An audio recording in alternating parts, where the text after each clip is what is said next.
Well, good morning, everyone. Russ is back out again. Another edition of the Better Crops Per Barker video series. It's Tuesday, November 5th. It's going to be a cool day, typical November weather. And we're going to hit a couple of quick points and tell you a little bit what we're up to today. First of all, the obvious question that people have been asking over and over and over again the last 2 weeks, 10 days. Is this corn going to dry? It's been raining and backwards and cold. Will this corn actually dry? And the answer to that is a pretty easy one. Yes, it certainly will dry. The next question is, well, how fast will it dry? Well, that's a total different question. All I can say is that in this kind of environment, it's going to be very slow. I have been tracking some moistures in my own field here that I'm standing in. I've seen corn that 2 weeks ago was, depends on the hybrid, but if you called one 30%, today, as of yesterday, it was down into the 28% range, so we're dropping, but we're dropping very slowly, which is to be expected. Corn needs three things to really dry. It likes some heat, it likes some low humidity, and wind also helps tremendously. Now, we've lost the heat, but think about it this way. Something that you guys don't have much experience with, at least the men that are listening to this, is simply hanging clothes out on a clothesline. On a cool day, as long as it's not raining, and particularly if the wind blows, those clothes will dry. Moisture will migrate out because moisture comes out of clothes relatively easily. But the point of the story is that those clothes will lose their moisture. It'll be obviously slow when it's that kind of a day, but it still happens. Out here in the cornfields, exactly the same thing. Moisture has to migrate. Once we black layered, which this corn all has, moisture has to migrate out of the kernel skin. And there's only one way for go, and that's to go out. But as long as it's not raining, this morning we're in the 70% humidity range. There's a bit of a breeze blowing. So on a day like today, we are going to have corn drop moisture. It's currently still, we're going to tear into it and see, but we're going to take our plot off to get a little bit of a feel for hybrid performance. But there's one other issue. The reason we're in here today is also augurs into the decision whether you decide to pull the trigger and go at corn now, or whether you decide to wait for a few weeks, hope for a few more points of dry down, hope for a little bit of savings in terms of drying cost. But here's a big reason why we are deciding that we're going to do something today. And if I step aside, and I might want to just change the angle on the camera slightly, but if you rotate down, you can see here we've got some corn that is starting to root lodge. This particular hybrid is starting to root lodge, and it's root lodging significantly. That is enough of a reason by itself today that we've decided since root lodging and generally stalk integrity, when it starts to break down, when it starts to deteriorate, it never gets better. So we're going to go at this today. We'll have some results, I think, in a little bit, and we'll share them with you. So stay tuned. Well, as promised, we're back and talk about the plot, what we saw yesterday. It's now Wednesday morning. Had a few hours to think about things as they happen and work through it, organize our thoughts on it. And so here we go. First and foremost, what we learned yesterday is that yields were certainly very respectable. The average on the plot was 220 bushel. Moistures, of course, were over 30%, and while the yield surprised me a little bit, and that was a pleasant surprise, by the way. Moistures are up there, and that's not a big shock either. I was hoping they're a little drier, but they weren't. At the same breath, as I said before, corn is drying. I could see that as we got into earlier hybrids, that the moisture was dropping. Even the full season things from like a P0075, I've been tracking the moisture on it, and it is dropping.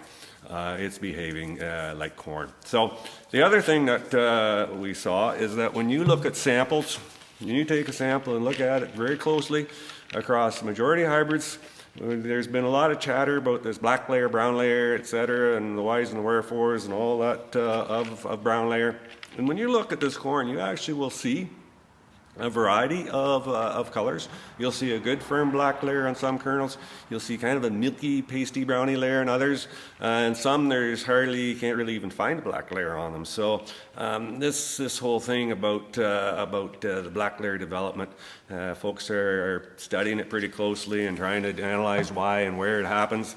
You can also see on the ears itself, out the back of the machine, you have ears that cleaned off very nicely. Conversely, you'll have ears like this one. You may be able to see it. I'll post a picture of it as well, where the tips of the kernels are still intact on the cob. The rotor sheared the kernel off, but you have these tips that are still embedded in the ear. Those are the kernels where that black layer was not fully formed, and that's why you're seeing these tips still kind of caught on the ear. Now, at the end of the day, I really don't care whether it's black layered, brown layered, white layered. If I can get 200 bushel of corn, that's 30, 31, 29% on a year like this with grain fill occurring so late in the grain season, hey, I'll take that every day. I'll take it to the bank. Yeah, we'd like a little drier, but by golly, I'm not going to worry about whether it was brown layered, black layered, or in between. I will also say that John and Brian did an outstanding job setting the combine. We sent 2 loads to the elevator out of this plot and a little bit on some headlands. Our clean out was under 1%, I think it was 0.9. So consequently, again, I don't care. It's acting like corn, as we kind of believed it would all along. And we're getting a good sample out of it. We're going to wait a few days, let the rest of the field kind of come down if we can, but it's okay. And brown layer, I'll let all the other people decide what the heck happened and why it happened. If I get yielding corn again, I'm okay with that. Individual hybrids. 9998 was one amongst the highest yielding hybrids in the plot. No surprise, we've got a lot of experience in 9998. And I know you're all going to say, yep, that's maybe a respectable hybrid from a yield point of view, but jib ear mold is not the greatest. Consequently, I'm not going to grow it. I understand that. I don't have a problem with that. But if you're willing to take jib ear mold risk and work with it, you could do worse than plant a hybrid like 9998. But that's a personal decision that each and every one of you is going to have to make. Second hybrid we got here that yielded well, 9608 AM. 2850 heat unit corn, in some ways very similar to 9998, a very stable platform, works on a wide variety of soil types, does yield well. One knock against it, ear mold resistance. There'll be people watching this video that have maybe planted some 9608 in the past and said, no way, too much jib ear mold risk. And again, we understand that.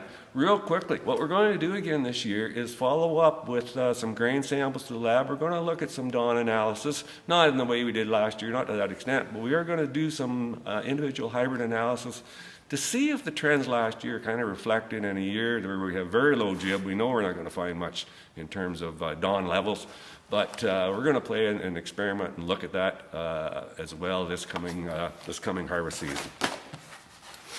Let's take our next corn, 9621 AMXT. It's talk about jib ear mold resistance. This thing's got jib ear mold resistance. Did very well last year, no problem. Yields well, no problem. Its one knock is test weight. In our plot, we had pretty much a grade 2 across pretty well all those hybrids. This is the exception. It came in kind of a borderline grade 3, you could say even a grade 4. So test weight is its limiting factor, and that will be shown as we come through this year. I told customers that this spring that you're going to probably be satisfied with yield, and we'll see how the grain quality and test weight works out. But that is really the only hole. The other thing I'd say about this particular hybrid, you want to make sure you fungicide it and keep it healthy going late in the year just to kind of boost that test weight characteristic a little bit. New hybrids. We never want to get too excited about what we learn on one individual plot in a new hybrid. I've been badly misled over the years by focusing a little bit too much with new hybrids on one location and getting either cranked up positively or you're kind of, I'm going to write that hybrid off based on 1 or 2 experiences. I look at wider data with new hybrids to kind of see what they do on a much wider scale relative to the hybrids that I know very well. So 9946 didn't exactly rip yield off on our particular one location, But this is a little different animal. If you want jib ear mold resistance, this is your hybrid. If you want test weight, this is your hybrid. If you want western bean cutworm resistance, this is your hybrid. So when you take combination of potential yield, we think it's fine in that regard. You take for sure test weight, you take grain quality, you take jib ear mold resistance. It's got the Viptera trait for western bean cutworm. The whole package of this thing, and agronomically, it dots all the I's, crosses all the T's. I think we've got a hybrid we're certainly going to work with going forward. We look forward to learning more about this corn, and subsequently this year we've got customers with it, and next year again we'll look at it very, very closely and determine what we've got. Lastly, talk about something we're kind of figuring out what we got. P0075, 3,050 heat units. The wettest corn in our plot was up there in moisture. Again, it had kind of that same black layer, brown layer, and all that stuff, but it is coming. I've been tracking the moisture on this thing from a handshelled basis. It's slowly coming down, but it's full season. We planted May 24th, late grain fill. Who knows what really that means for us. But I will say one thing. There's a couple things about this hybrid. It has got some of the biggest, deepest kernels I've ever seen on a hybrid. They are like footballs. Consequently, I tend to think this thing's got some outstanding yield potential if we give it a little bit more season to work with. The other thing, if you go across the agronomic characteristics of this particular hybrid, P0075, again, it dots all the I's, crosses all the T's, it's got some jib ear mold resistance. The only knock against it is that it's short. Well, if that's the only knock, hallelujah. I wouldn't mind working with a little shorter hybrid that's got some good yield potential. Plots there's trickling in out of the southwest is again showing this thing to have some pretty sharp yield numbers. Whether we can drag it up into our area here with its maturity rating and make quality high yielding grain is yet to be seen. Going forward another year, it's one we're going to be evaluating very, very closely to see where it fits in. Interesting hybrid. I think this could be a sleeper hybrid, but we'll have to see as we progress through the next year or two. So that's the story for now. Again, yields are good, moisture's high, test weight grade's okay, not fancy, but it's okay. So we'll take that for today, and we'll be back again here chatting with you as we learn more going forward. Thank you.